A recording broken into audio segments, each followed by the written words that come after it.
Is up, everybody. It is a great. Okay, first off, the weather in East Tennessee. I was about to say a beautiful day in East Tennessee. The weather in East Tennessee is freaking awesome. I mean, you know me. I don't know if the listeners here know. I'm a big cold weather guy. Like this, you know how people have been complaining about the temperature so far in May. In my opinion, it's been perfect. Don't change anything. Whoever's in charge of that, it has been perfect. But I'm not going to complain about a warm day like this. Like this morning, I don't know if you got out of the house about 8 a.m., at least in Johnson City, Tri-Cities area. I mean, it's like if you're like pick your perfect day, that's it. See, I like days like today. It's like just hot enough. Yeah, no, yeah. It's not like sweating as soon as you walk outside. Yeah, I like days like today, but I also like hot over cold. You're a cold guy. I'm a hot guy. If I was going to complain about the weather today, my only complaint is I can tell how hot it's going to be in July. Yeah, it's like, gonna be miserable. I was actually talking to somebody today about the regional that I'm hoping I get to go to. Dude, I was looking the next couple weeks. I mean, I hope I make it to the regional game. We'll see, or a regional game when Tennessee hosts. But I'm already dreading getting burnt in the stands at Lindsey Nelson. I'm not ashamed. I bring sunscreen.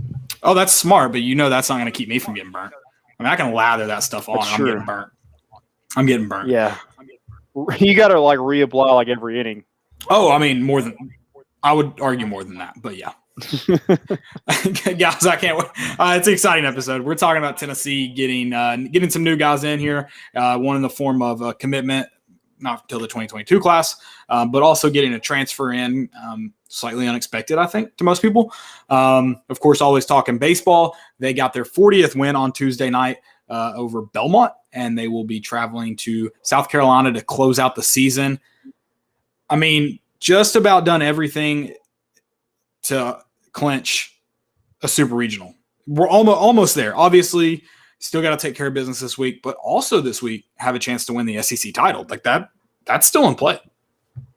Yeah, if you continue to play like you have up to this point, without any like collapse, I think Tennessee will host a super regional. I think they'll be a top 8 seed. Now, like again, like you can't collapse. You can't just go out there right. and play dead and get swept by South Carolina, because then people are going to be like, what is happening? Oh, if you're swept, you've fallen out of the top 8. So, unless everyone else gets swept somehow. I mean that's a good point. Like everybody else, like then again, like you played with number 1 Arkansas, you played with number 2 Vanderbilt, you've won a game from each of those teams, so the proof is there. You just gotta you can't have a lapse. And I don't think with this team, I think they're determined and playing for something bigger than this weekend. So I hope they're not just looking ahead. I hope they're like, South Carolina's going to open it up this weekend for 100% capacity. Were they the ones that got the honor of that video, that awesome video?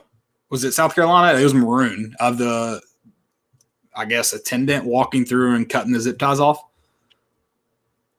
Did you see it? I did see that. I didn't know who it was, but now that you say that, maybe it was South Carolina.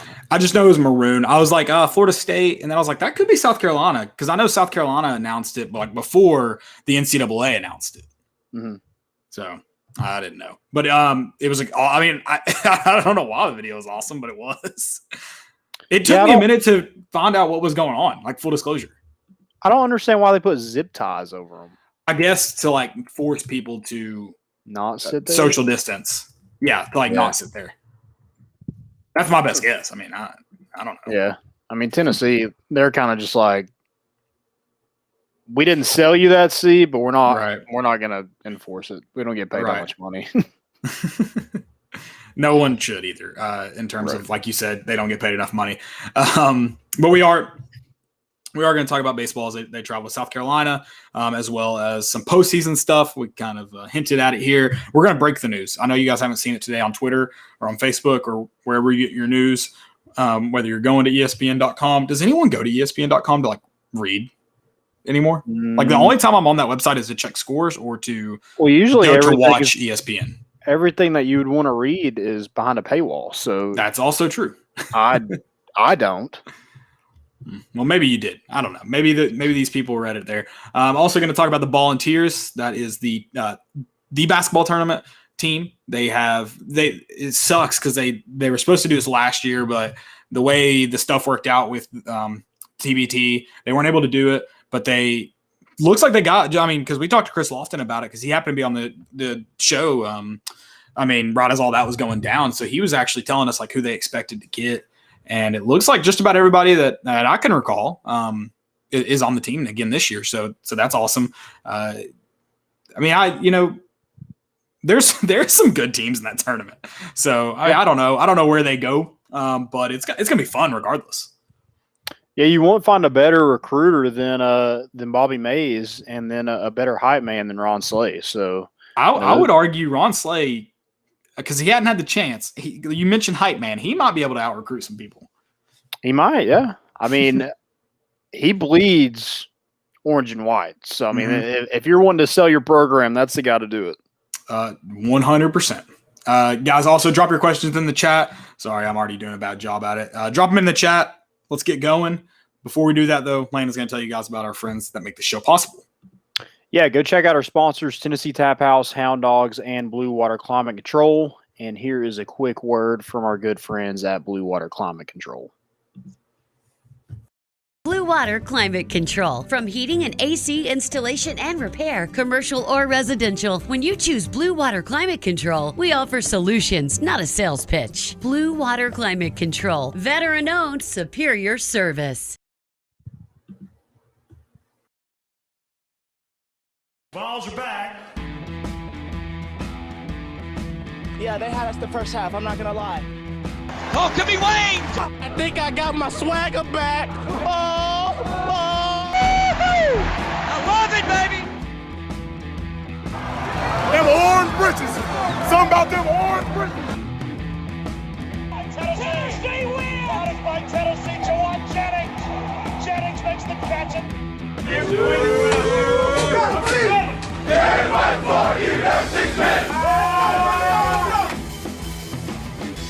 just won a basketball game, and we're very happy right now. I made up my mind. I don't expect to ever look back. I'm going to stay at the University of Tennessee.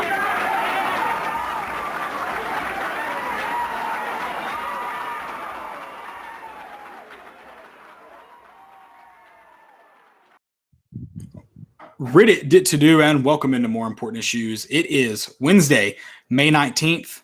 As I said, it's a beautiful day to be in East Tennessee. It might be a beautiful day all over the country. I don't even care.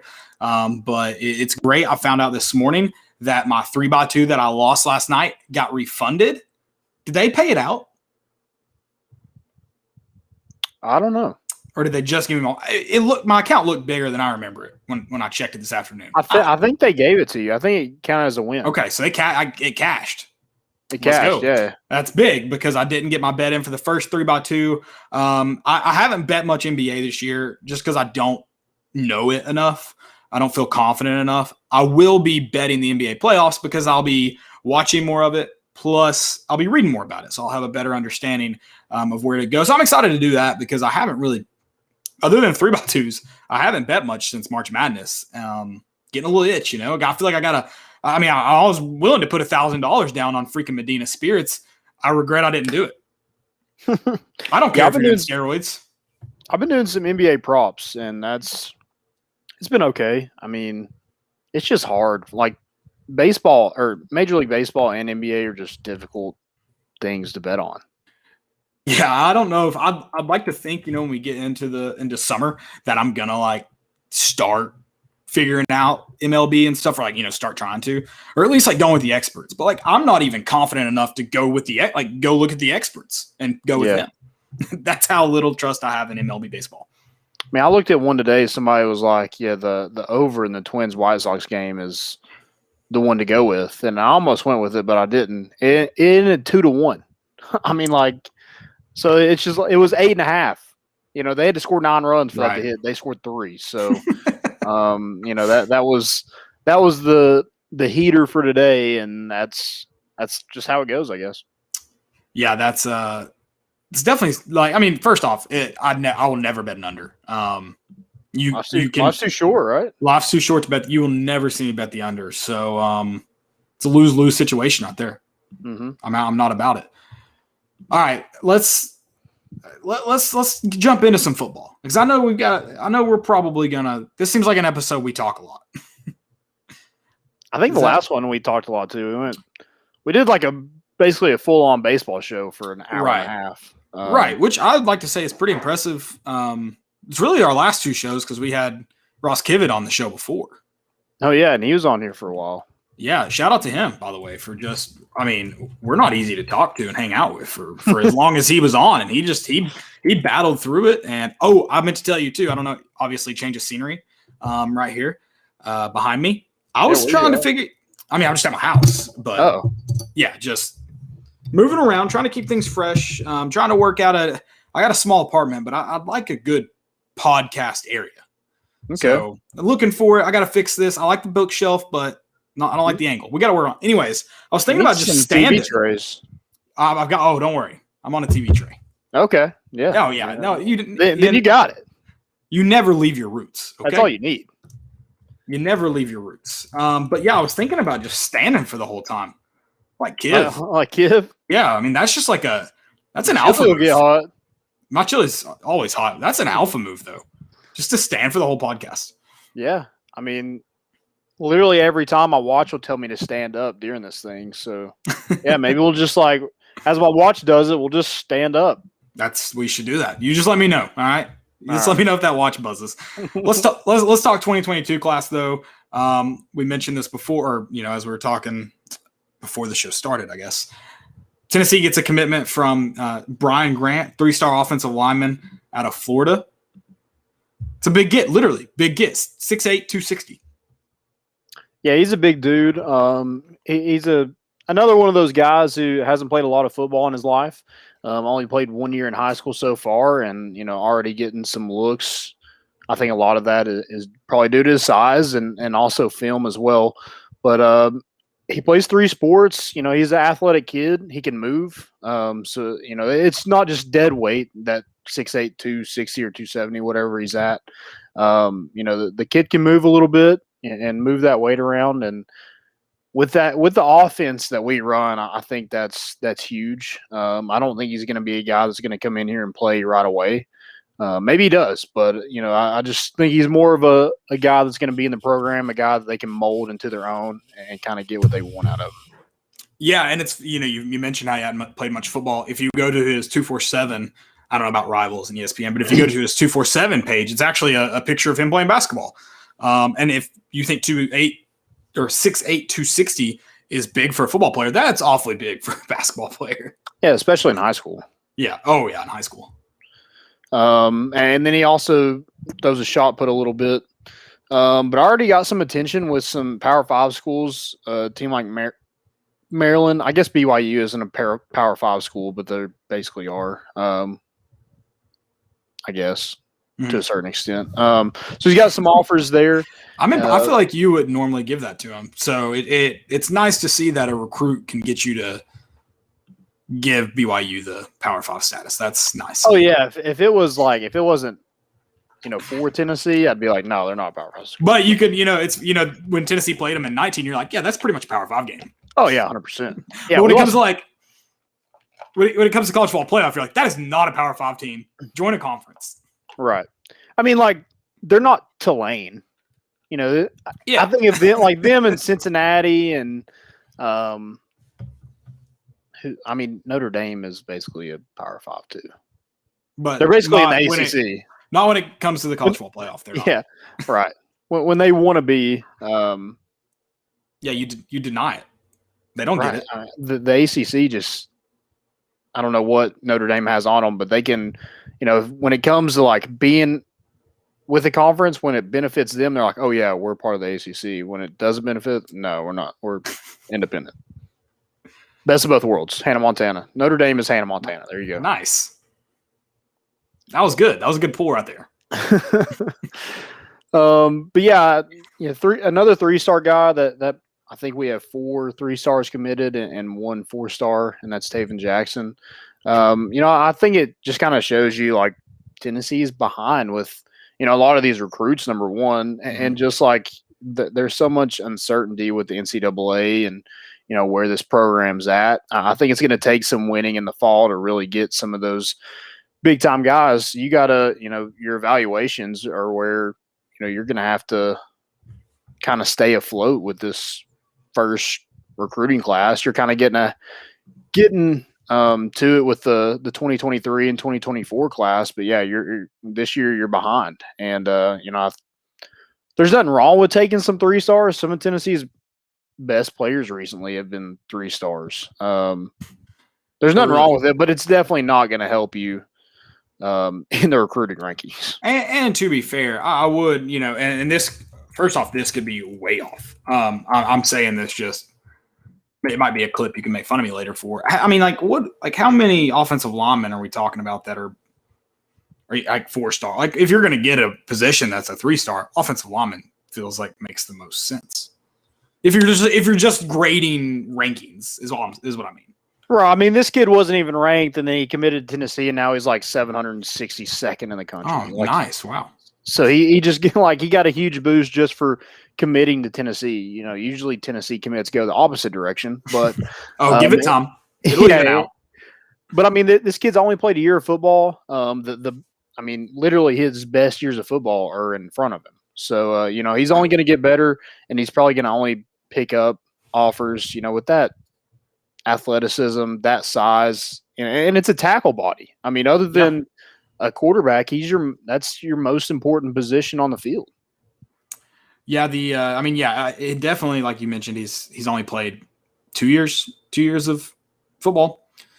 This will be his second. This will be his second. Okay, so he's only played 1 year of football. Correct. Yeah, I mean, it's literally like that. That's it's funny. I mean, this is real. Like, if we played high school football with a guy who literally never played a down of high school football, but he was 6'7" or 6'8", 290, something like that, and he had coaches calling to check on him.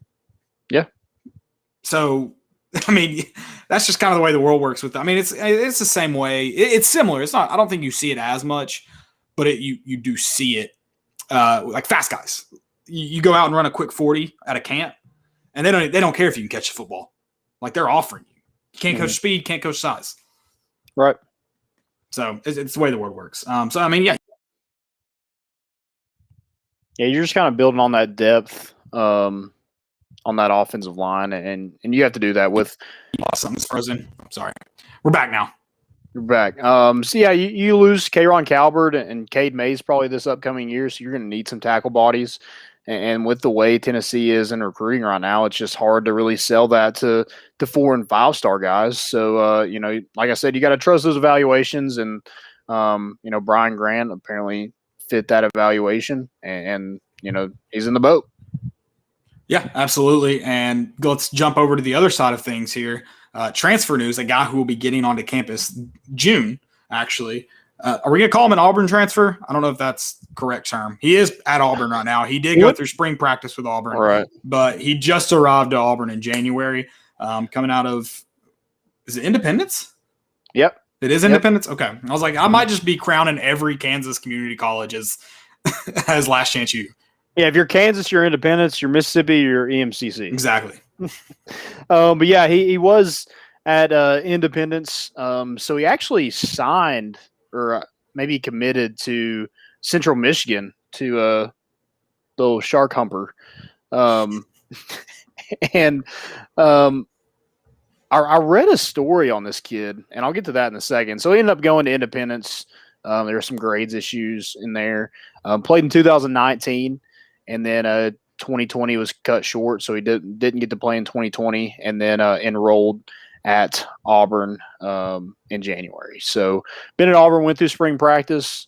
Guess it wasn't for him. He actually had some relationships with Heupel and Willie Martinez at UCF, because UCF was one of his top schools at a junior college. And, them coming to the SEC, I guess it was just a match made in heaven.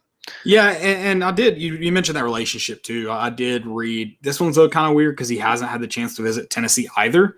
But he said his decision was a little strange just because he never got the chance to visit Auburn. His first time on campus was when he arrived. But the same case with Tennessee, so I do find that strange. But hey, it sounds like you got some guys that can go into living rooms and talk to moms. It sounded like there was a lot of comforting words said to Mama, and that's what led him to decide on Tennessee. So it's not about, in my opinion, the most important recruit. It's not the kid. It's the mom. That, in my opinion, in college football, it's either mom or grandma. Those are two most important. Yeah, we got to talk to. You don't recruit the kid. You recruit the mom. So yeah, they make the decisions where to go. But yeah, I got to read a story on this kid, and the dude's been through the ringer. I mean, his brother is incarcerated for life. His aunt, who's like his second mom, passed away once he went to Independence. So, he's had to deal with a lot. But a smart kid, I mean, on his own, dual enrolled at Independence and Central Michigan because he knew there might be an issue with his grades. So went ahead and enrolled. So it didn't put him any further behind, and ended up going to Independence. Had a good year, and then made his way to the SEC, and now he makes his way to Tennessee. So just a crazy journey this kid's been on. He's 6'2", 185, so he has that length that you like at the cornerback position, and I think it just gives Tennessee some depth at cornerback. A kid that's not just a 1 year and he's done. He has 3 years of eligibility here. So, I don't know if he uses all of them, but he's got 3. Right. And you lose Alontae Taylor after this year. Kenneth George will be gone. So you basically have Warren Burrell. Hey, you need some help there at the corner position. Yeah. I mean, I'm sure there's more guys than Warren Burrell. I hope I'm just, we just aren't knowing names. Otherwise, Kenny Solomon. Yeah. Otherwise, you may be in some serious trouble. Again, we'll see with Willie Martinez. A lot of people want to. I don't know how great he is. I don't. I'm not going to sit here and act like he's a terrible coach or something. I mean, I don't believe that either. But a lot of people want to give him credit for guys like Cam Sutton. Fair, but who else? Was there another corner that Tennessee just really turned into somebody, or I mean, even somebody that just played at the level they were expected to under Butch Jones and Willie Martinez? Well, I mean, if you look in the NFL, Emmanuel Mosley and Justin Coleman. Fair. That's a fair point. That's so I mean, yeah, they didn't have the Tennessee career they wanted, but hey, they turned into great NFL players. So if you're going to ask a kid, would you rather be great in the NFL or great in college? I think they're all going to say NFL. Well, yeah, of course they are, but do they really want to hear it from me? When you're in, I'm going to yell from my seat. I yelled something I regretted at a Tennessee. This is a safety, and the Florida 17 game, and I only regret it because it was just a little mean. I don't regret the sentiment. I don't regret why I did it. I only regret because it was a little mean. How? Yeah, that's the gist of it. How? And I won't repeat it, but it was angry. I think everyone felt that same way that day, though, to be fair. Oh, at the same guy. We've done it. At the same guy. I mean, there is a certain corner that a lot of Tennessee fans were happy to see graduate. I think for a minute, too, it looked like he might have an NFL career. Yeah. It scared me a little bit. Scared me. Who else was I think he plays safety now. I think he's at the Giants, maybe. God, he was a third-round pick with the Panthers. I can't think of what. From Tennessee? Yeah. So Cam Sutton wore his number because he was injured. Oh, no. It wasn't Galton. Yeah, Rashawn Galton. It was Galton? Why was I thinking Galton was 6? Cam was number 7. Yeah, he was number 7. He was number 7? I was thinking he was 6 for some reason. Okay, yes, but Rashawn Galton, yes. Yeah, that's that's another guy. Willie Martinez just – I mean, yeah, he's taken 3-star guys and made them into – I mean, maybe I was just maybe the only one I can think of. I mean, yeah, to your point about Willie Martinez is just straight dunking on you right now. Yeah, that's fine. I mean, to your point about Emmanuel Mosley and Justin Coleman, I think Coleman had a pretty good better than Emmanuel Mosley Tennessee career, in my opinion. Right. But yeah, they're definitely both very, very happy with the way their careers in the NFL have turned out. Like there's no regrets there. So that's a good point about that development.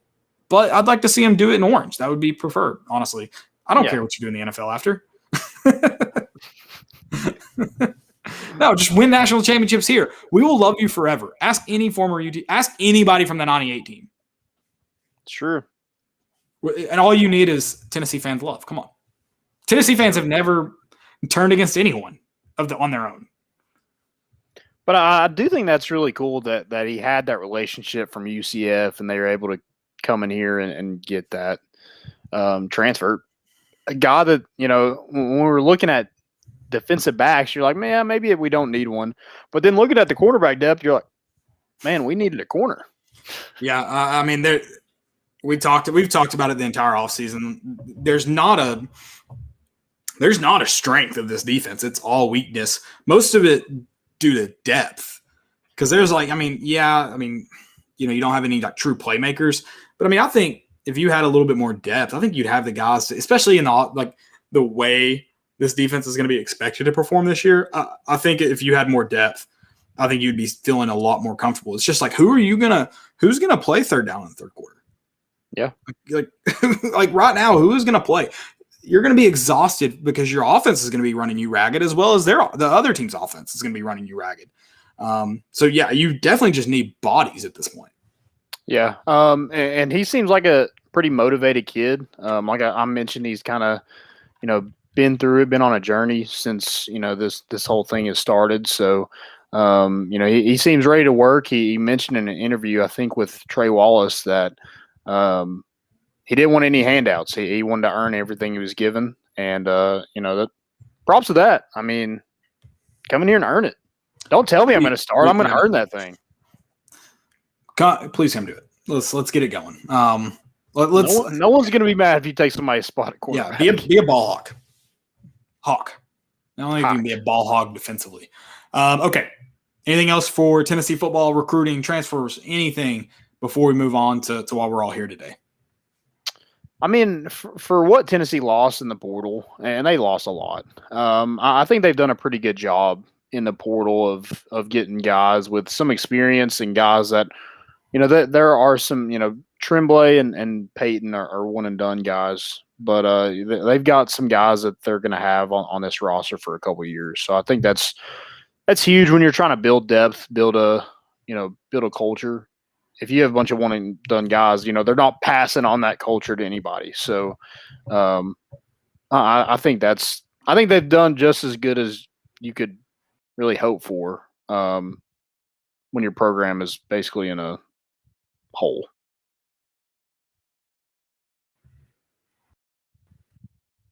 Lose Caleb again. You back? Yeah, sorry, I don't know what's happening here. We're just going to roll with it. But I think, to your as good as Tennessee hoped. I mean, you talked about how Tennessee lost a lot in the transfer portal.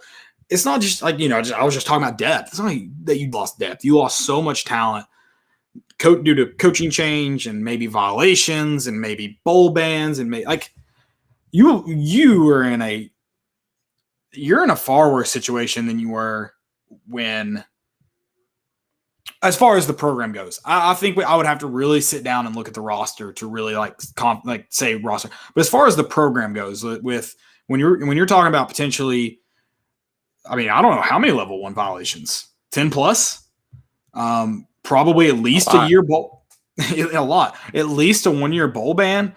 At least I think if everything we're hearing is true, and it sounds like Tennessee self-reported everything. I can't imagine a light sentence. I can't. So when you talk about that and then all of that, so the violations, the bowl ban, the 1 year transfer happening when it's happening, because I think everything will level out. I think you're going to see an uptick in transfers, or at least people going into the transfer portal because you can. But when you start realizing there's not scholarships available, playing time situation doesn't get better here or whatever, I think it all will start to level out and be the same. Because there was a time that you just you didn't transfer. You played here, you went home. That was the option. Would you say the transfers have been significantly higher? I mean, they haven't seemed like it. I'm sure they've been a little bit higher because you can, but I mean, it's not like they've been ridiculous. Right. I mean, other than like Tennessee players to Oklahoma, like there hasn't been like huge, like mass exodus, like there had. Right. So yeah, I mean, maybe you see that when a coach like leaves or is fired for whatever reason. Maybe you see something like that where a team just goes in there and poaches guys. But I also think like there's a reason why some of these guys are transferring. Now Tennessee was different, but a lot of these kids like are leaving because they aren't playing.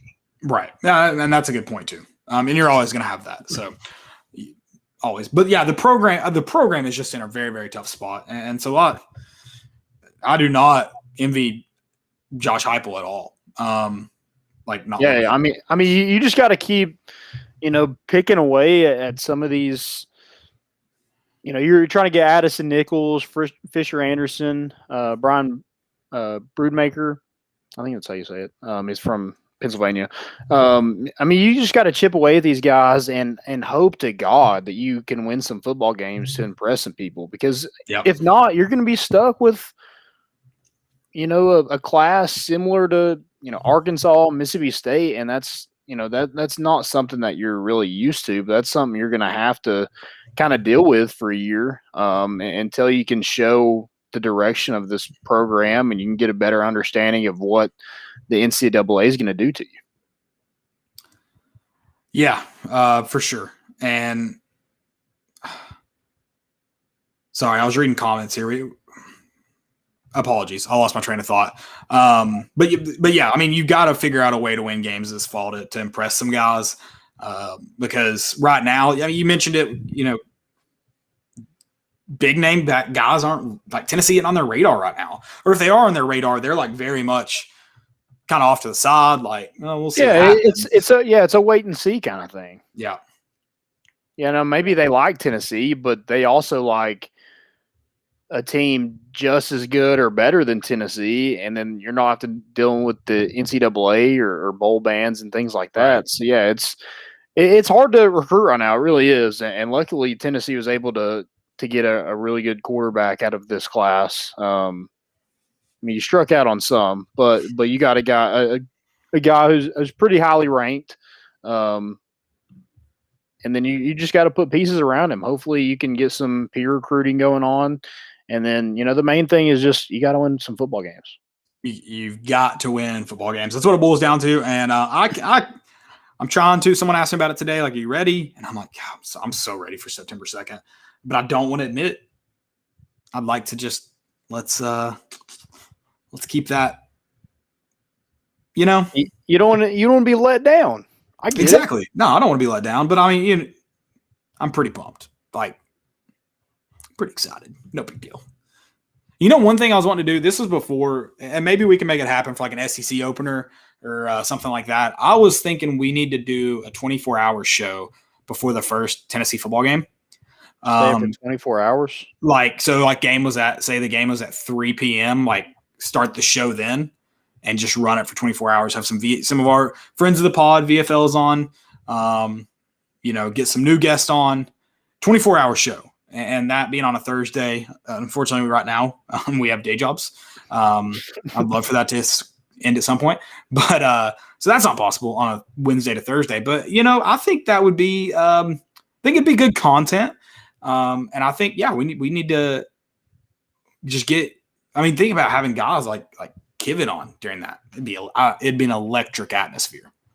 Yeah, he's a wake me up in himself. Yeah, you got to get him on at like hour 16 when you're really hitting the. He's like 3 a.m. crowd. Yeah, exactly. you got to get him on there when you start really struggling. I'm interested to see what off-season Kiv's like. Yeah, pumped. Let's talk about baseball, but I do want to give a shout out real quick while we're talking about Tennessee sports. I don't know why I said that. We talk about Tennessee sports the entire podcast, but while we're talking Tennessee sports, Tennessee tennis. This is the spring of the Vols. First off, this is the spring of the Vols. Tennessee tennis is playing tomorrow. Actually, is SEC? Is the SEC a tennis conference? because Tennessee's playing Georgia in the NCAA quarterfinals tomorrow. I mean, I would assume. I'm sure the ACC is pretty good. No, I'm sure. I mean, I would think off the top of my head, best tennis conference is probably the Pac-12. Yeah, maybe. I don't know. Does anybody know? Anybody know the best tennis conference?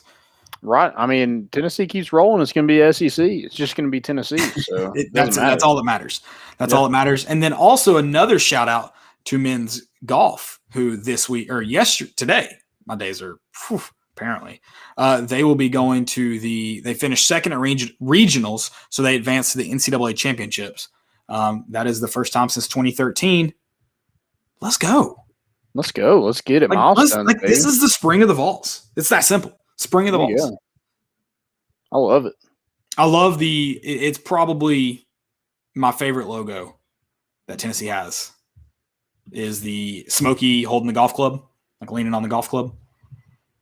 Yeah, it's probably my favorite one. So sorry to all the great ones, because there are a lot of good logos, good Tennessee logos, but that one's undefeated in my opinion. And I need to see if I can find one, because when I was at the ball shop the last probably like 4 or 5 times, cannot find one. Do I need to tweet at him? Make it happen? You should. Yeah, do it. It seems like one of those things that's like only going to be reserved for the golf team. Something stupid like that. You'll see me riot in the street if that happens. Just let you know that. Yeah, just tweet at the Vol Shop. They'll at least reply. They'll tell you what's up. I wonder what stadium I should burn down if they say no. Hopefully the Swamp. Lindsay, no. Oh, I was thinking something on Tennessee's campus, but yeah, okay. Yeah, I was just. I mean, if you're going to burn one down, you might as well. It's basically already on fire. So someone tried that. Do you remember that? That was a quarantine thing. Yeah, that's what I was saying. It's basically already on fire, so you don't have to do too much work. Just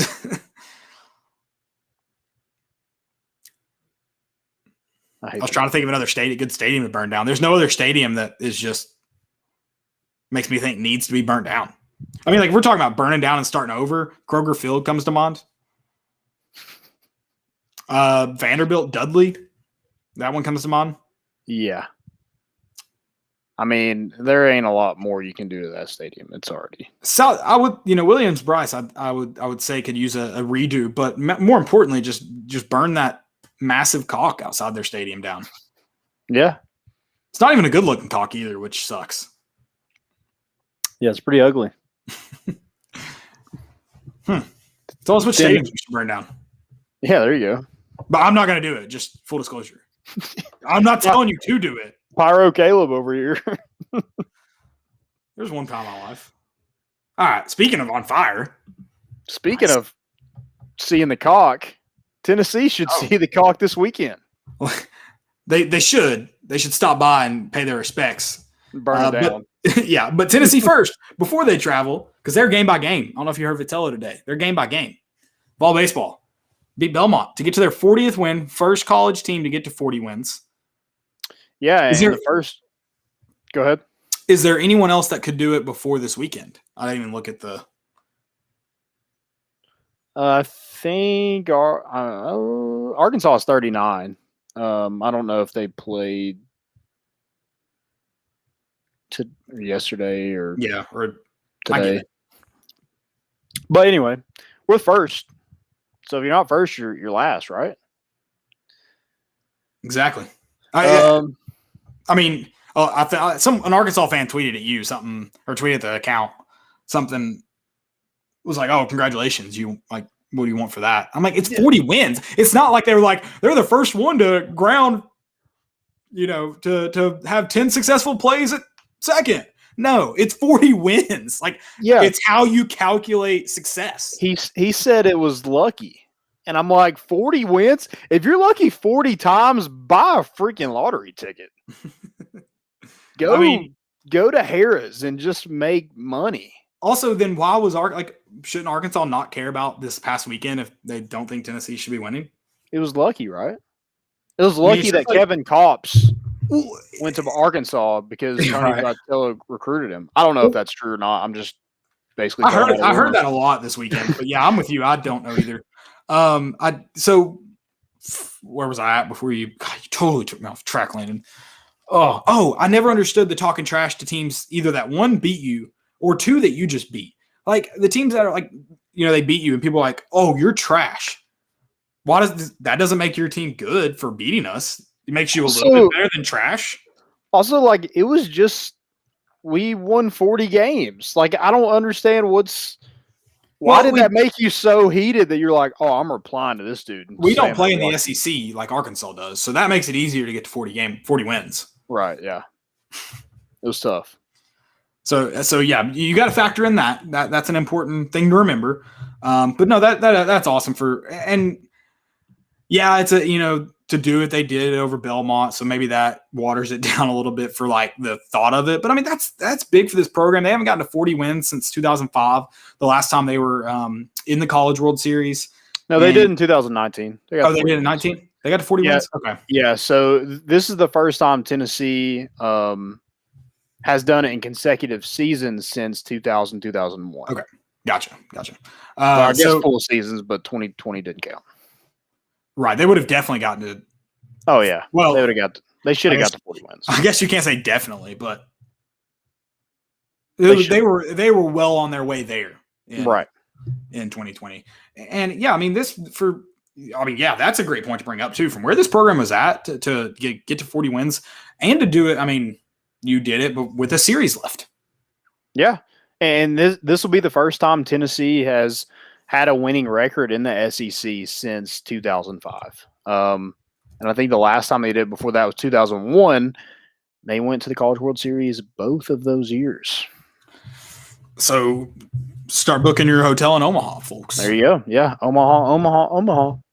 I didn't like that Peyton. Okay, so did you see that Peyton broke that down? He broke down he broke down the team right before the game with Omaha. No, I didn't. It's just funny to me because that seems like something funny, right? Like a joke. Like I say Omaha, you guys are gonna win it all in Omaha, and it's just funny to me because I don't see Peyton ever joking when he's playing. I don't know, maybe he didn't think of it as a joke. It sounded like a joke though. Yeah, I just don't want if we don't, I don't want. Just something else to blame Peyton. Stop. No, no. That when is he going to get booed? I'm sorry to go off track about baseball. When is he going to get booed at a game? Because it's going to happen. Yeah, it's close. But it's going to happen. Just like he's going to walk. The camera at the basketball game is going to pan on him, and we're going to be down by 12 to some Iowa State, and boo. It's going to happen.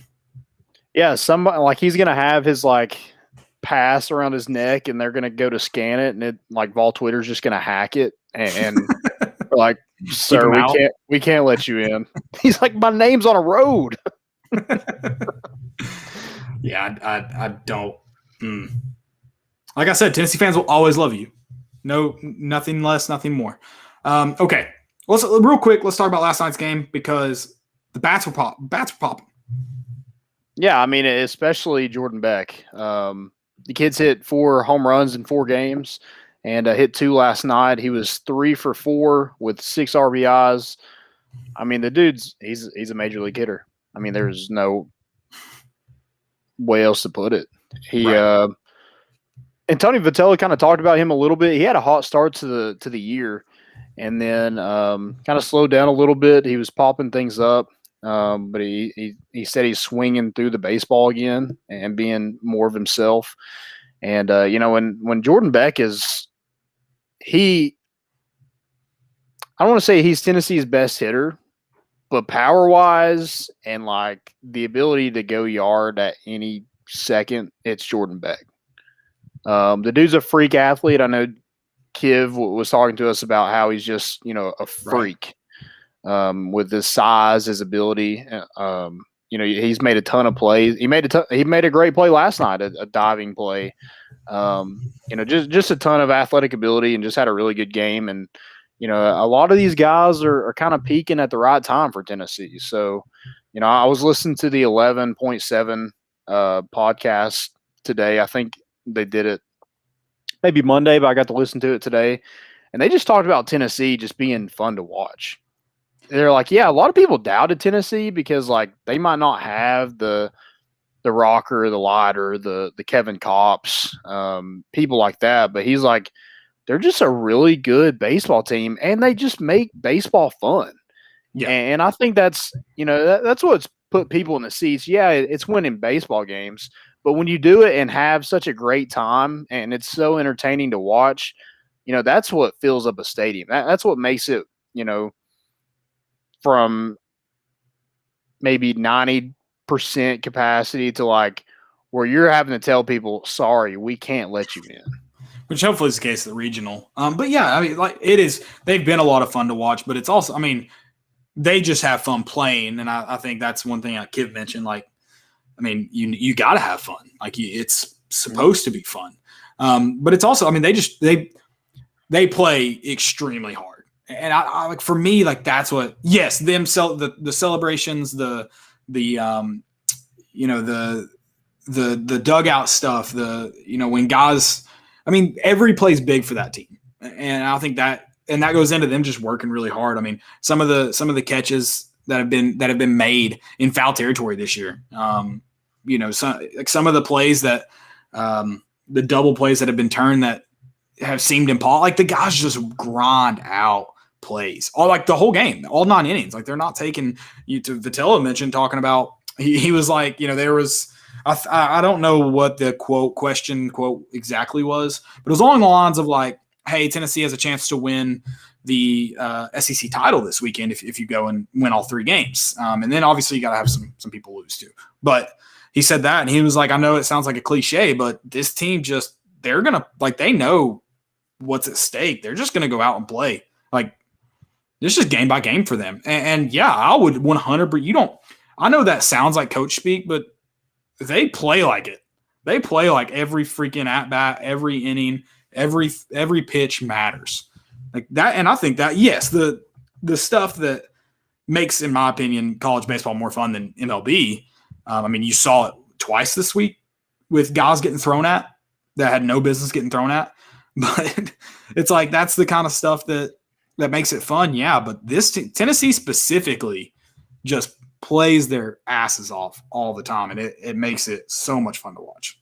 Yeah. I mean, they just compete and they're like Kivit said, we don't fear anybody. Arkansas might be bigger in stature and, they got some power guys, but you don't fear it. Like when you have guys like Evan Russell, Chad Dallas, with that kind of Drew Gilbert, with that kind of intensity, 24/7, it's just contagious. And, and I don't think it's just those guys. I think it's the head coach and the staff, and it's trickled down. And that's what's created this culture. And that's what's made it such it's not I wouldn't say it's a powerhouse yet, but it's on its way because, I mean, to the fans, it's a powerhouse. It's the thing that's winning right now. It's the thing that, Tennessee has a chance to win a national championship this year.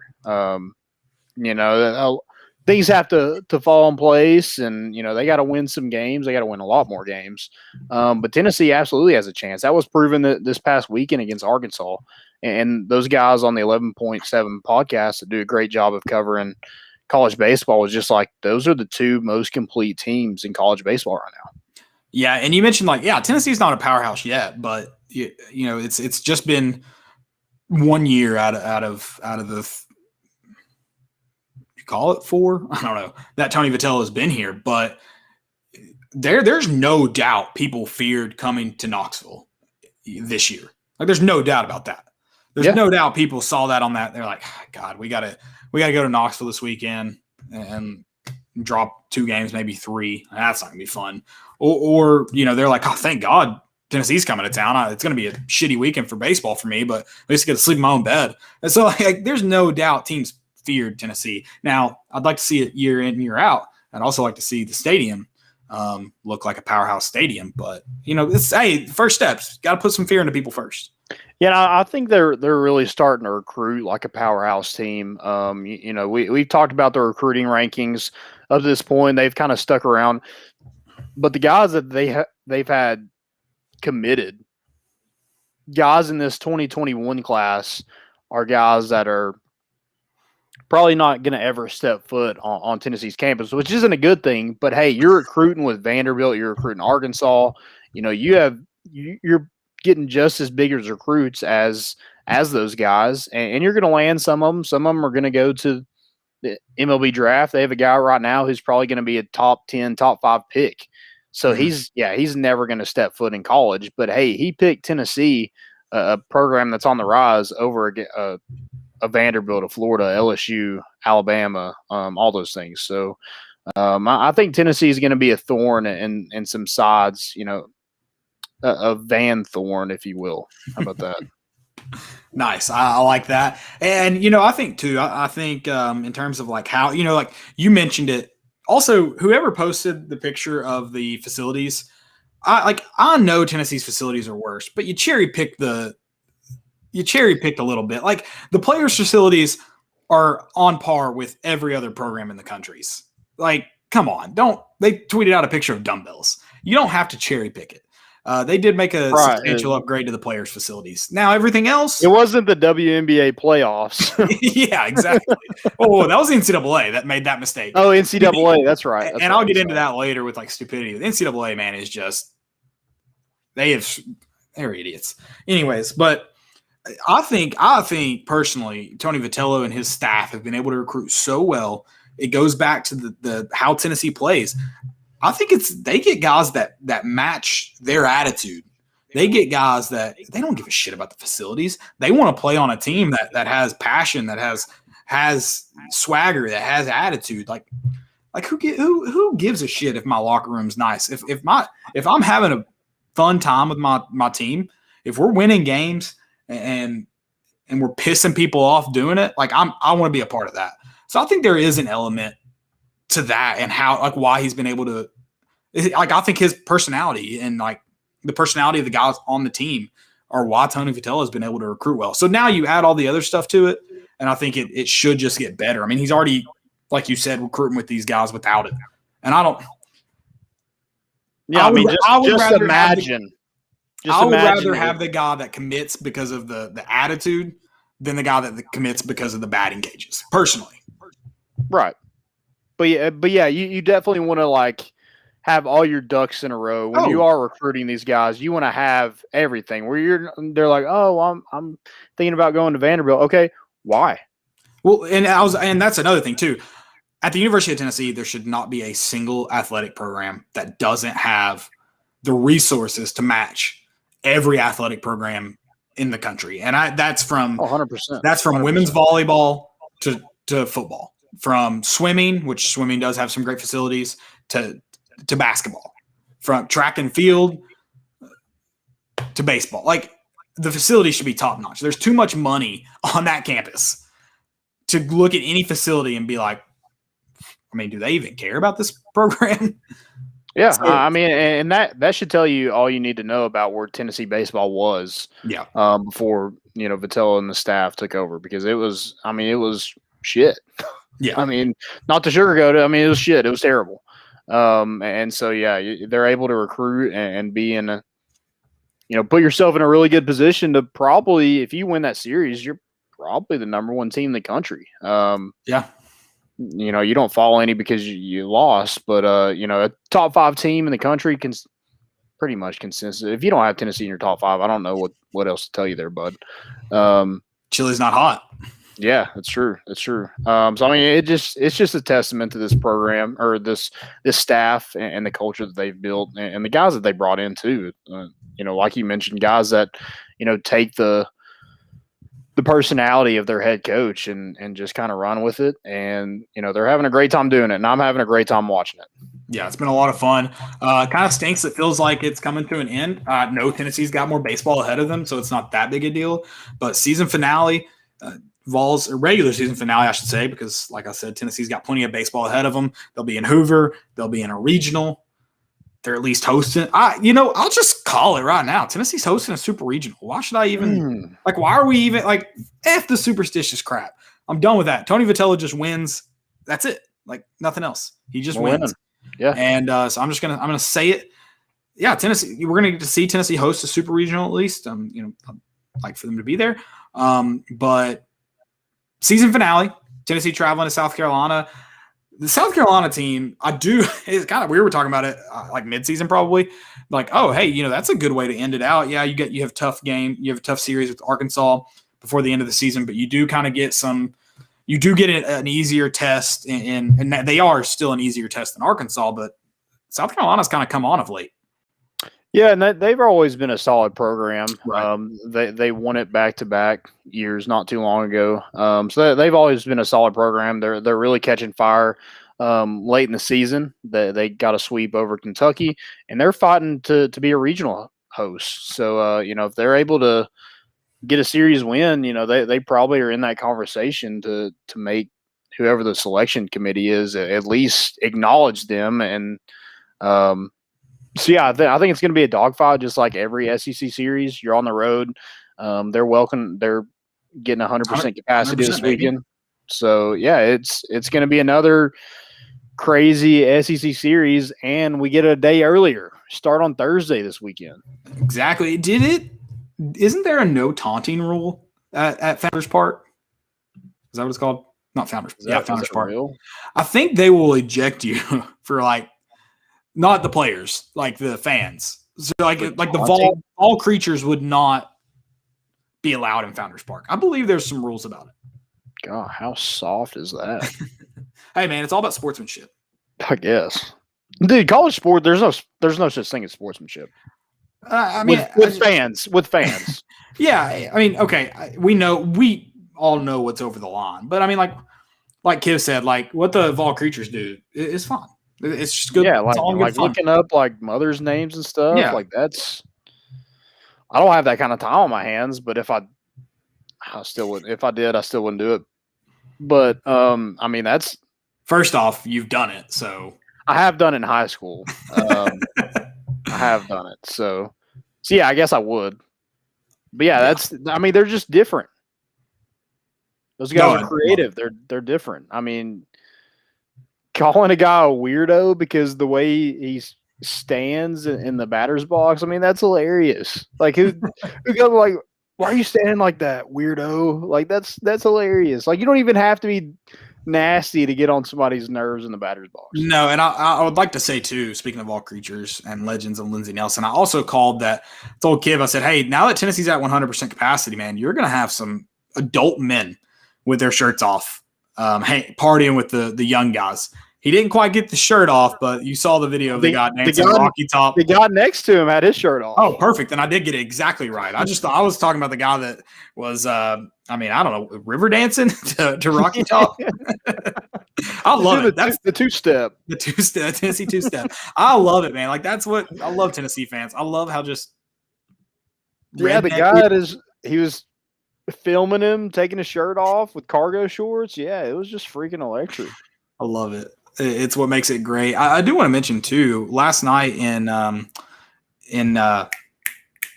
South Carolina's win over App State, West they do have a guy that's hitting really well. Especially, I think he's been going through a drought, and he just got his 20th. I think the last couple of games he's struggled, but Wes Clark hit his 20th home run, leads the SEC now in home runs. And yeah, so, I think he had like 10 right out of the gate.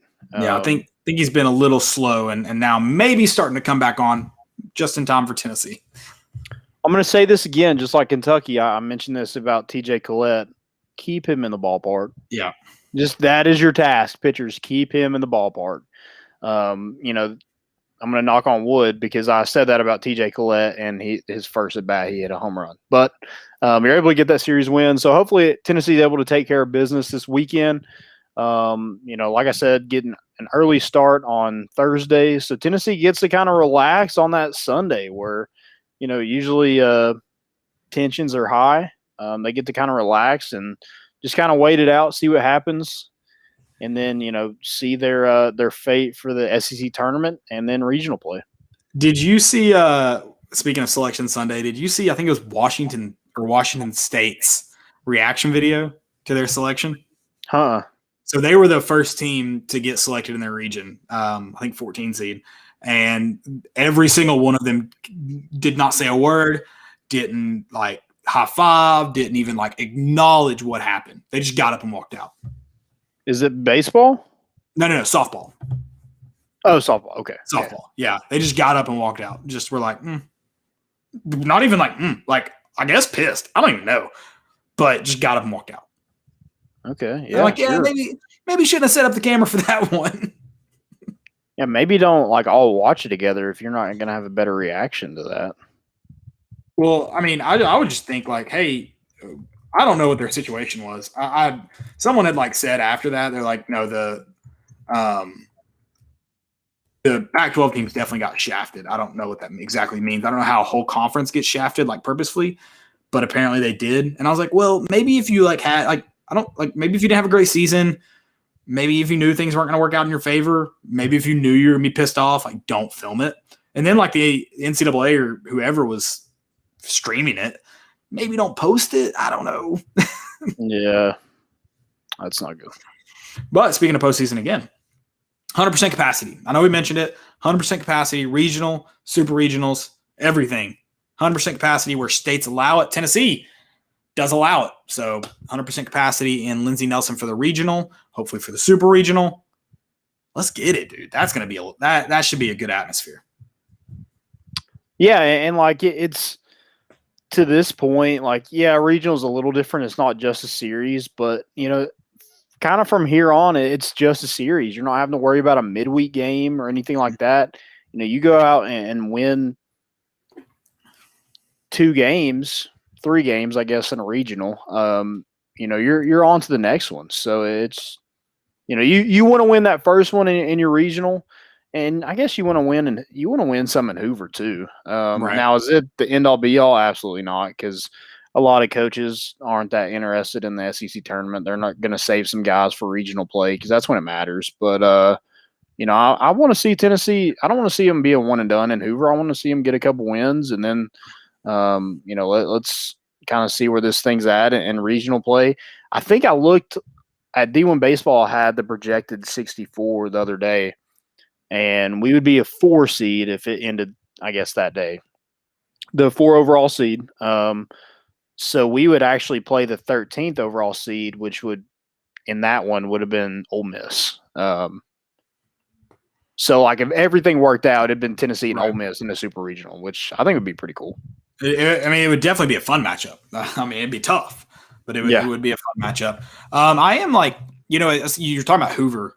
I am kind of curious to see kind of how Tennessee handles that, because I think like teams like Arkansas, who they're like, oh, we can rest guys. Well, they're bullpen because that's really who you're looking at resting mostly. It's like that bullpen's deep enough to win a game or two in Hoover without playing your best guys. I don't know if Tennessee's bullpen is quite that deep. I think they could probably win at least. I mean, when you talk about some of those guys who you probably wouldn't be resting, they probably have some that could win a game. Well, Tennessee sweeps Arkansas if they don't have Kevin Kopps, straight up. They 100% win Sunday. Yeah. I mean, he was the MVP of that series. There's no doubt about it. I mean, Friday Tennessee, they kind of just brought in Kopps to close the door. Whereas like Saturday, they had to get to when did they end up getting to Kopps? Early. Yeah, I think they were down a run at that point. They went. Yeah, it was like the 6th inning. And they brought in 3. He pitched 7. Yeah, he pitched 7 innings in the weekend. So Friday and Sunday. I've got to imagine they did not think he would finish out that game when they brought him in on Sunday. Yeah, I don't really know what his role is like. I know they were talking about it on the 11.7 podcast, and that role was like Friday. You're there to get to the win. Which I don't know when when did they bring him in Friday? It was late. Yeah, I think it was like 7th inning. And so I think he pitched 3 on Friday and 4 on Saturday or something like that. I'm about to pull it. I mean, and 2, I feel like how many did they bring in? The reason I say like Sunday, Sunday I say you win for sure without Kopps because they had to get to him. Like they were like, oh shit, we got this, we got to go there now. Mm-hmm. And whereas Friday, I don't remember it being quite as desperate. Yeah, I think Friday is just like you're trying to, you're going to get at least one more run on Tennessee, but you don't want them to score anymore. So that's why you put Kevin Kopps in. Yeah. So I think he was tied up when because he got both the wins. Right, he did. And so they brought in Monk on Friday before Cobbs.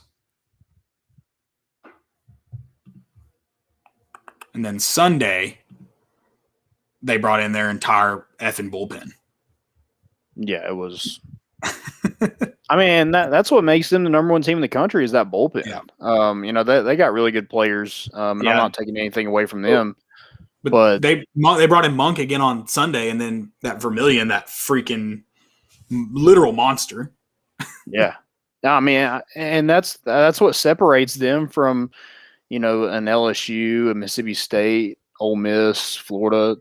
What separates them is their bullpen. And they brought out that starter early on Sunday too. I don't remember what you named, but I remember thinking like, "Oh, here we go." Yeah, I mean, usually and Tennessee's done a good job of getting into that bullpen, but when you have are you really looking forward to it against a team like Arkansas? Yeah, you're like maybe we can keep Cobbs back in there as long as possible. Yeah. How do we do that? Hey, how do we toe that? I'm gonna need you to strike out so they keep him in. Yeah, exactly. We got to try to toe this line. That's what we got to do. But postseason, I mean, that's what kind of sucks is like you don't need Hoover by any means to, for seeding purposes or hosting purposes.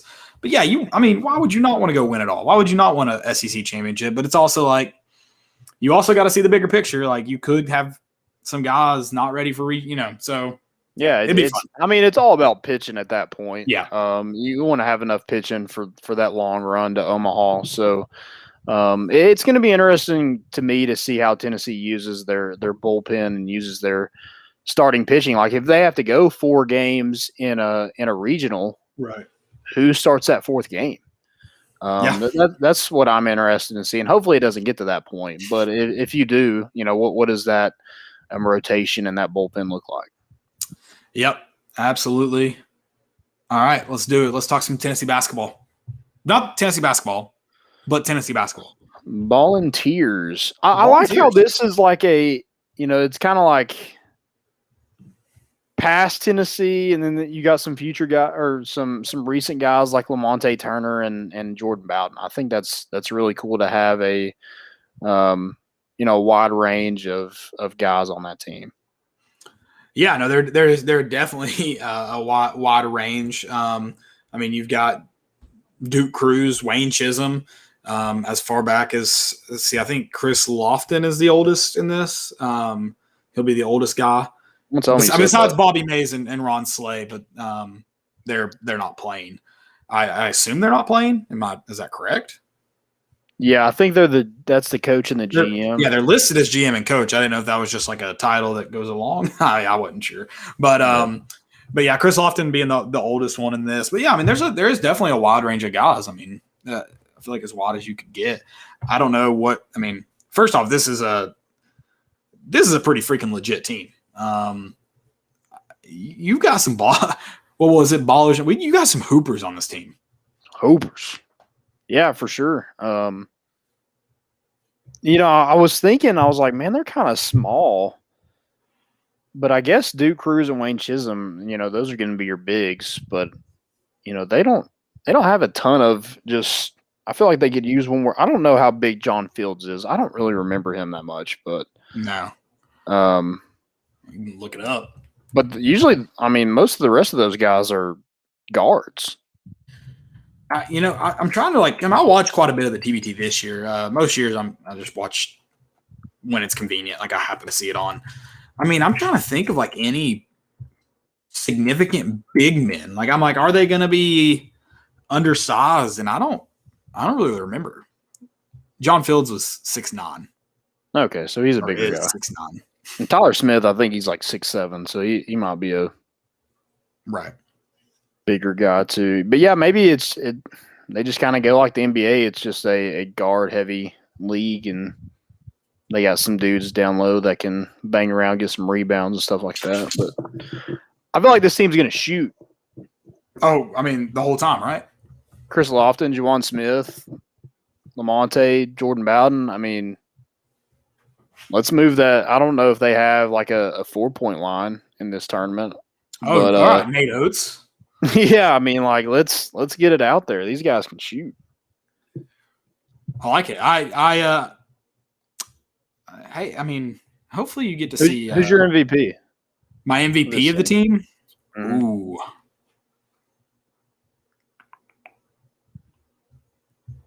I kind of want to go Juwan Smith. Oh, okay. Is that wrong of me? I don't know. You know, like. I mean, we haven't seen a lot of these guys play in years, so I mean, like we have no clue. Yeah, and I'm just trying to think, like how much better are like the newer guys?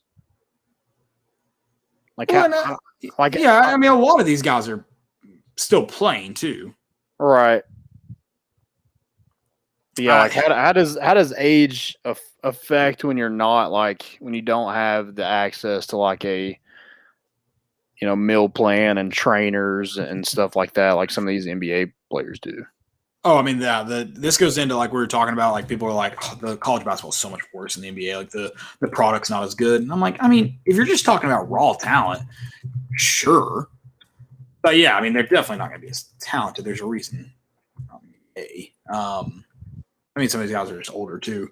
But yeah, I mean, I just want to say Juwan Smith because I'm like, I feel like if Tennessee's going to be really, really good, like I feel like you're going to have a really good point guard, no? Yeah, so I mean, I was thinking like, is Lamonte going to be the point guard? I would argue with what I know. I'm not saying it's right that Juwan Smith's probably a better one than Lamonte.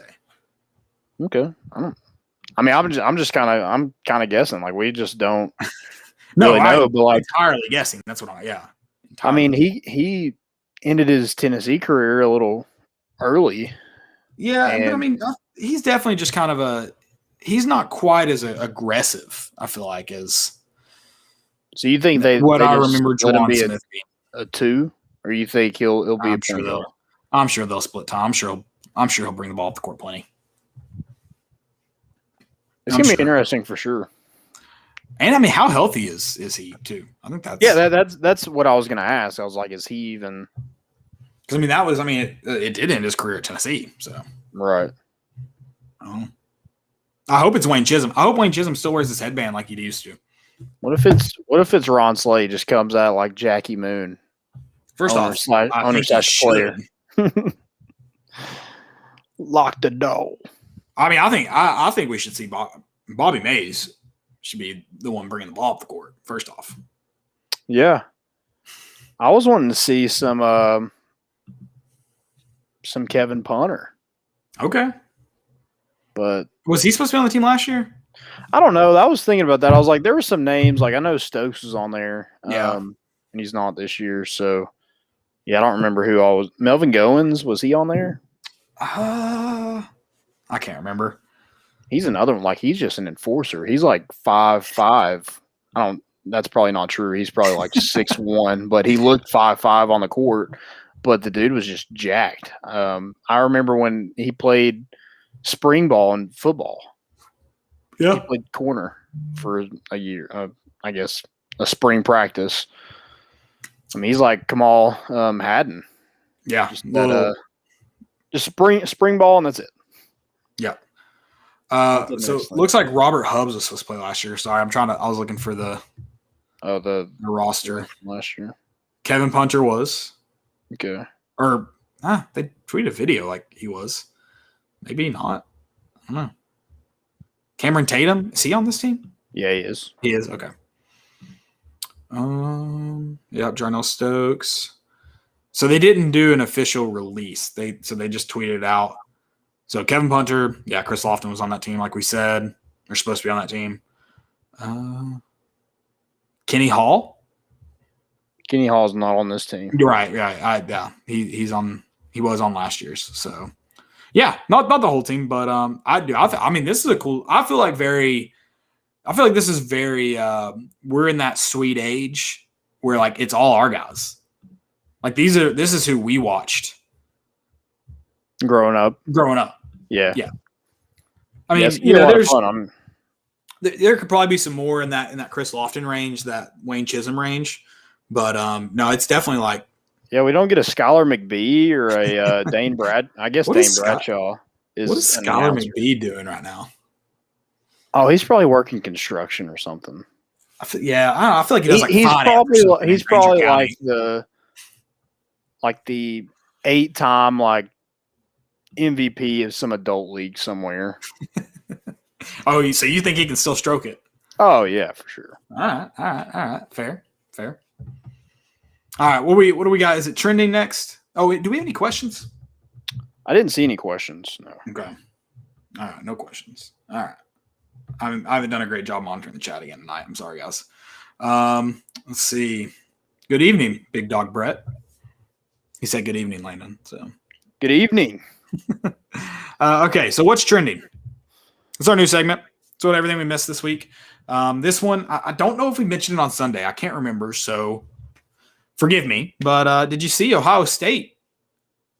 New method to their massages. They're bringing the happy endings to Columbus. Did you see this? There you go. Okay. No, I didn't see that. Oh, you didn't see this? So apparently their massage therapist, I guess, was just handing out some handouts. Some handouts, yeah, great. To Ohio State athletes. I don't know if they were all football players. Definitely some football players in there. But yeah, so really just getting in on the action there. I wonder if they were trading it for a guy or a girl? That I don't know. Cannot confirm nor deny. I wonder if they were trading out some bowl rings, some college football national or not national championship, college football semifinal rings for these. I don't know how that exchange worked, but yeah, that's something that happened. Nice. Yeah. Exactly. I mean, like, what kind of? I have so many questions. I mean, like, what kind of happy endings are we talking about? Are we just talking like a handout or? Like, I don't know. I just know. So is there's nothing else that's come about of this? Oh, I'm sure. I'm too lazy to read about it. Okay. Yeah. I just did. Okay. Just seeing if you heard. I was hoping maybe you knew. I need more info. So if you, wouldn't mind. I gave you enough to make fun of Ohio State. Oh yeah, for sure. But like, I want to know like everything. Oh, this article says massage therapists manipulated Ohio State football players for sex. Oh, those poor 19 and 20-year-olds. Oh yeah, they had no control. Also, I don't feel bad saying this because they're not underage. So, oh my god. So apparently, I shouldn't say she. It still does not give me a gender. A massage therapist engaged in inappropriate and exploitive behavior targeting members of the Ohio State football team and had sex with at least 5 Buckeyes. Do you think they're suing? Is that what you think happening? They might have got a STD. Oh, apparently. Oh, wow. How good for Ohio State. Apparently, they were an independent contractor, so they were never hired by the school or its athletic department. Wow. Fake news. Also, I mean, who was she hired by who hired them? Did the players hire them? Nice. They knew what they were getting into. Oh, yeah. At least 20 football players said they received massages only. So she must have been ugly. If there's 20 people like, I did not have sex with that woman. Hell no. Bill Clinton that so fast. That's great. Or was it a man? Or was it a man? Oh, it does say massage only from the woman. So it was a woman. Oh, okay. It was a woman, yeah. There we go. Okay. So we got to the bottom of that. God bless. What are they? So apparently it says they were all consensual, but someone's investigating it. I'm so like, why are you investigating it if it's consensual? Those other 20 that said it was. No, I didn't. I guess. I don't know. Whatever. My next one, PGA Championship at Kiowa. Who are the favorites? So first off, Kiowa Ocean Course is beautiful. Have you ever been to Kiowa Island, Seabrook? Oh, dude, it's gorgeous. South Carolina? Yeah, South Carolina, like probably 30, 45 minutes south of Charleston. Oh, it's gorgeous. Favorites to win it, Rory McIlroy, John Rahm, Dustin Johnson, Jordan Spieth, Justin Thomas, Bryson DeChambeau, Xander Schauffele. Guys, I don't know where to tell you to put your money. I want to find, though, and maybe you'll ride with. Will you ride with me? Like, I'm thinking like $20 on a huge underdog. We just got to find the right underdog. So none of the guys I named, it's not worth the money. They all are. You could win good money on them. So maybe you do take a favorite. But we need to get in so it starts I feel tomorrow. like those are the favorites for everything, though. For everything golf, right? But yeah, just about. Especially a major. So this is the second major of the year. Where's my boy Tiger at? I mean, I don't even know if he can walk still. I think there's a picture of him standing at least. So I saw a TikTok today, and this guy drove by on his golf cart, and he was like, "Hey, did you know a lion can't play golf?" And the guy was like, "No, I didn't know that." He's like, "But Tiger would." I'm like, what? Where did you see this? Someone did this to you? Oh, no, okay. on TikTok. No. I'm like, what? That seems like a very 2005 YouTube video. Also, did you change your Twitter handle? I did. I noticed you have like 4 L's. 4 L's. Couldn't give me just my name. So I went Caleb Mitchell. Okay. You didn't want to put a number? You just I don't like numbers. You went Roman numerals instead. Exactly. That's Caleb Mitchell 2, for everyone wondering. I am the second, named after my great-great-grandfather. There you go. He didn't have the name Caleb, so I don't know how that works. But so I'm named after. No, I was like, I'm sick of the _TN because you know that was a joke, right? When I made that. Yes. So like I was sick of that. I've been wanting to change it for a while. I didn't know what it meant, but I figured it was a joke. Oh, so it's from the Everything Tennessee thing. Oh yeah, that. I thought you meant what your name was on Twitter. Oh yeah. No, I'm talking about the handle. The actual handle. Yeah. It was made as a joke. Mess with Harrison because he got mad. Some kid did that, like made their name that, like Landon _TN. So we were like, we'll do our names _TN. That's been a 5-year-long joke. I did that in 2016 when I changed that handle. So just riding it out. This show is almost a 5-year-long joke. It is. It'll be 5 this year. And so I was like, I need to change it. But I don't want like Caleb. I don't want an underscore. I don't want any of that. No offense to your name. But I didn't want any of that. I didn't want any random. So I was like, I'll just throw a couple extra L's on there. Yeah, don't put an underscore, you freaking weirdo. I don't like the underscore look. I used to have one in one of my emails. Not a fan. I think I did it because everybody else did it, so that's why. Oh yeah, I've had underscores in like 3 of my Twitter handles. Sick of it. You know you made it when somebody calls you by your Twitter handle. Oh yeah. I had a girl ask me at the wedding. She's like, "Are you Twitter famous?" I'm like, far from it.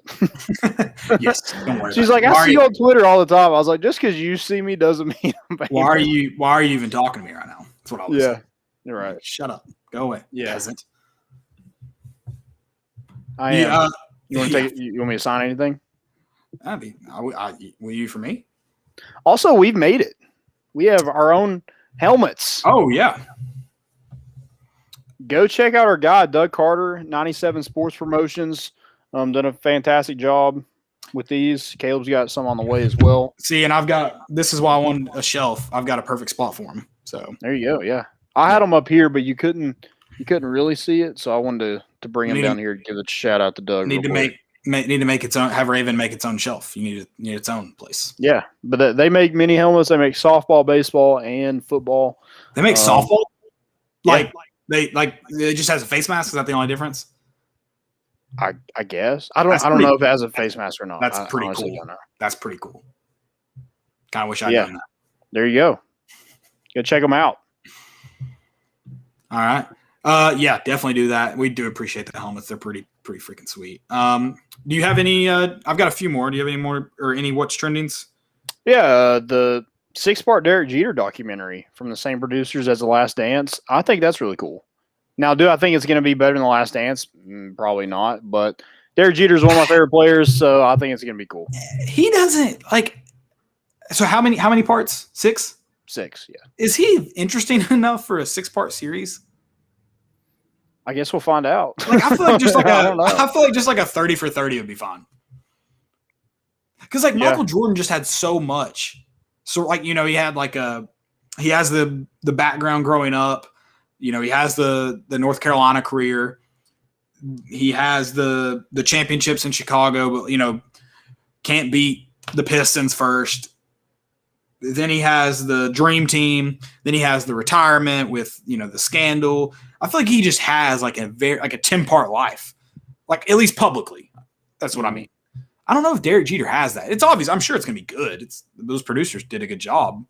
I just don't know if it's going to be like, I don't know if you need 6 parts to tell a story.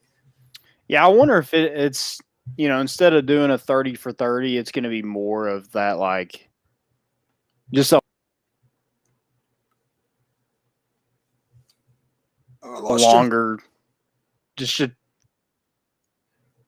Yeah. I'm interested. I mean, I'll watch it. I think it'll be good. It's just like, again, I don't know if is there another athlete? So I know Derek Jeter's didn't. It was 10 parts, right? Last Dance. 6. Yeah. Sorry. Yeah. Derek Jeter's a 6. Yes. I don't know if there's another athlete that you could do a really like a interesting enough 10-part series on.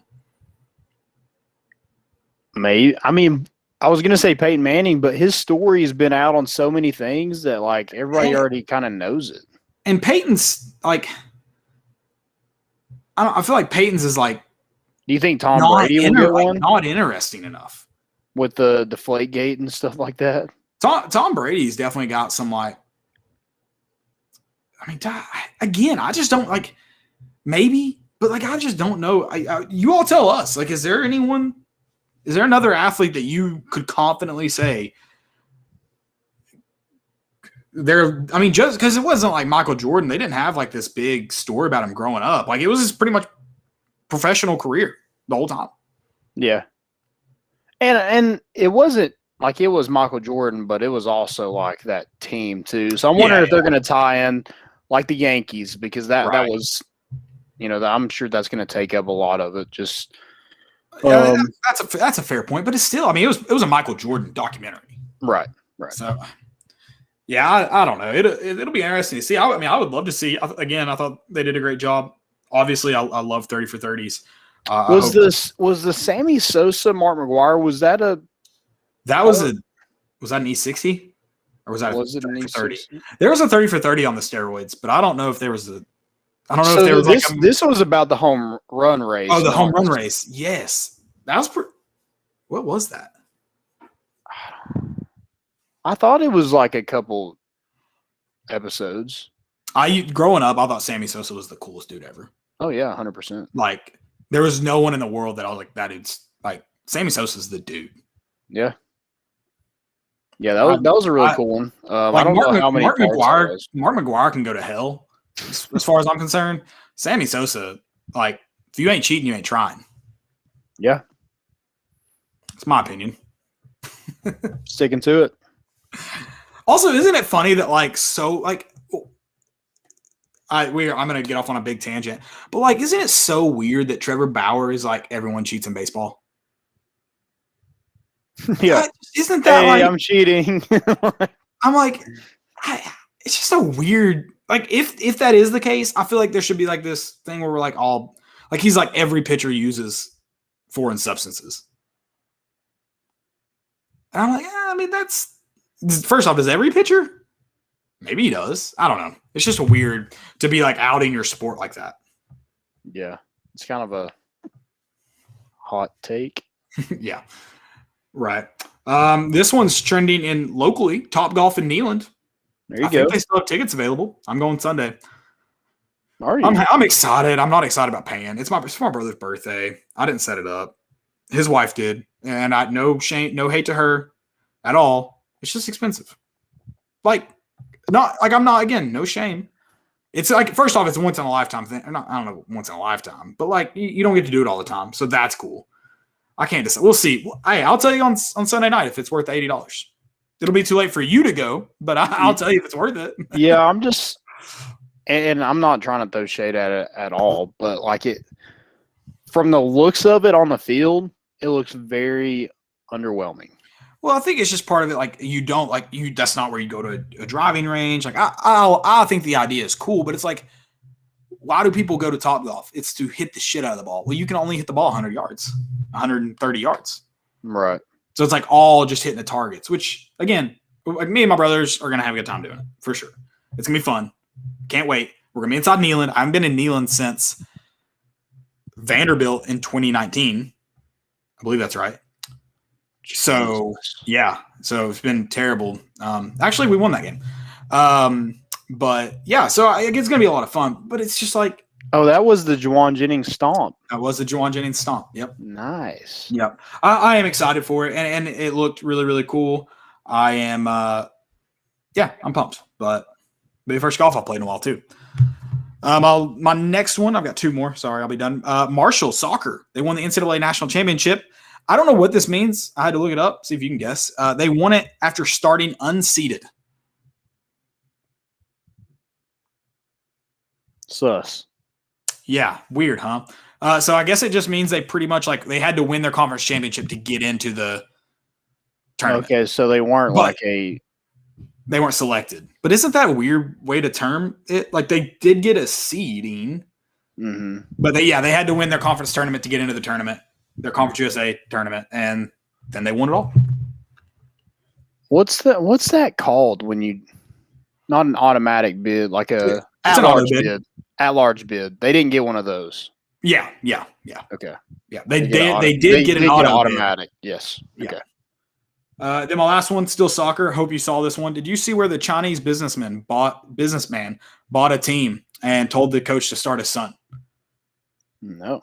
And the son is like pushing 240, 250. Nice. He is not a soccer player looking guy. It is. I mean, I was like, this is my favorite story ever. Never will with that attitude, Caleb. If I ever get that rich, like I'm buying the team and I'm starting. F my son, I'll be on that roster. At 240? Oh, yeah, for sure. Okay, I'd also like to talk about that. I've never weighed over 200 pounds. I might be pushing it right now. I need to figure out a weight thing. Someone at work was like, I was like, yeah, I need to start losing weight. And they're like, what are you, 220? Do I look 220? Do I really look 220? How tall is this guy? He was talking to me. Oh. He was like, what do you weigh, 220? 220, Jesus. Yeah, I'm like, I've never weighed over 200 pounds. Did you punch him? I was like, no, dude, God. I'm like, maybe 190 right now at the most. Like, and that's like me being generous to the heavy. Like, I know 30 pounds doesn't sound like a lot, but from 190 to 220 is a lot. Yeah. I'm not saying some people are 220. You're probably also 5 inches taller than me, so you're probably carrying it a hell of a lot better than me. Yeah, do your max bench press and then add 30 pounds and see what happens. Exactly. Yeah, there you go. Hope you die for thinking I'm 220. That weight falls on your neck. All right. Stupidity? Let's do it. I have one. Okay. Hey, we didn't mention this in the stupidity. I just saw this. We didn't mention that Jake Rucker was named as the number 1 third baseman in the nation's top 30. Is it just, did they list him number 1 or is he just the first name in the top 30? He is the number 1. Yes. It's number 1 by D1 Baseball. And Liam Spence is number 2 shortstop. Oh, nice. I didn't see that. Awesome. Yeah, I mean, again, just a testament to this staff, this program, getting the right guys in here. And, that's why they're winning games. Yep. Shout out to Kiv, coaching the defense up. There you go. Yeah, that's his infielders. Yep. My first stupidity is another Rucker. He says Belmont Baseball's baby blue unis tonight are good. I want to be friends with them. What? I mean, you ever get turned on by a jersey? Do you know what happens when they bring out those cream? Easy, Ohio State. Yeah, for real. Good Lord. Shoo. Yeah, that's he's a weird dude. That's all you can say. Like, he's just a weird guy. I love it. That's all I got for stupidity, actually. I can't wait for my fail of the week because, oh my God. Pumped for that one. Baseball umpires need to be canceled. Oh, for sure. I know what you got there. My only one is the NCAA. I know. I think we talked about it. Did you see them cancel that regional for women's golf at the Baton Rouge region? Yes. And then they just sent the top 6 seeds. Yeah, that's so dumb.